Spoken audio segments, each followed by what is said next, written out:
उदास मंजर, बेनूर फिजाएं, तुम ही कहो बिन तुम्हारे अब कहाँ जाएं। संग तेरे रंगीन है नज़ारे, महकी महकी ये बहारें। साथ जो तुम नहीं हो मेरे, महफिल कैसे हम सजाएं। तुम ही कहो बिन तुम्हारे अब कहाँ जाएं। हर लम्हा जुस्तजू तुम्हारी, जान तुम आरजू हमारी। जिन लम्हों में नहीं तुम शामिल, जाने कैसे हमने बिताए। तुम ही कहो बिन तुम्हारे अब कहाँ जाए। दोस्तों, मैं विकास यश कीर्ति अभी आपके सामने एक कविता पढ़ रहा था। ये कविता मेरी लिखी नहीं है, ये जज्बात हैं दिल्ली की एक युवा कवित्री शीतल मित्तल के।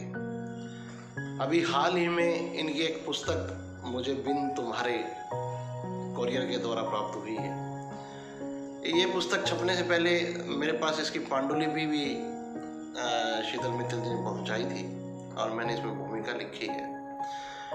सच मानिए कि आज के इस दौर में इतनी गहराई कविता में बची ही कहाँ है।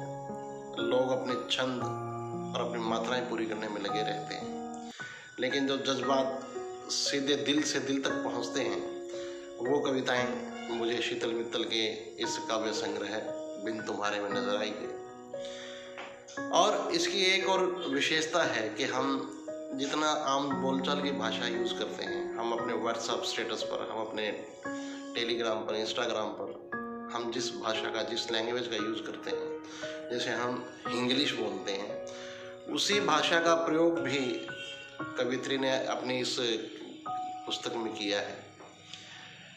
कविता मंचों की कविता नहीं होती, कविता बुद्धिजीवियों की कविता नहीं होती। कविता वो है कि भीड़ में खड़े हर आदमी के हृदय तक आपकी कविता जाए।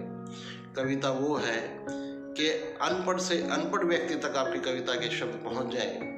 कविता वो है कि जिस आदमी को कविता में इंटरेस्ट नहीं है, जिसके लिए रुचि नहीं है कविता में, कविता उसके दिल के तारों को भी झंकित करके आए। यही मुझे मादा नजर आया है शीतल मित्तल की इस पुस्तक में बिन तुम्हारे में। मैं दिल से आभार व्यक्त करता हूँ कि इन्होंने मुझे ये पुस्तक भिजवाई, और मेरी बहुत बहुत कोटि से शुभकामनाएं कि इन्होंने इतनी अच्छी पुस्तक लिखी। ईश्वर उन्हें जल्द इनके जायज़ मुकाम तक पहुँचाए, इनको इतनी ऊंचाइयाँ दे जहाँ की शीतल मित्तल का काव्य बहुत समृद्ध रूप से आसमान में सितारों की तरह चमके। बहुत बहुत धन्यवाद।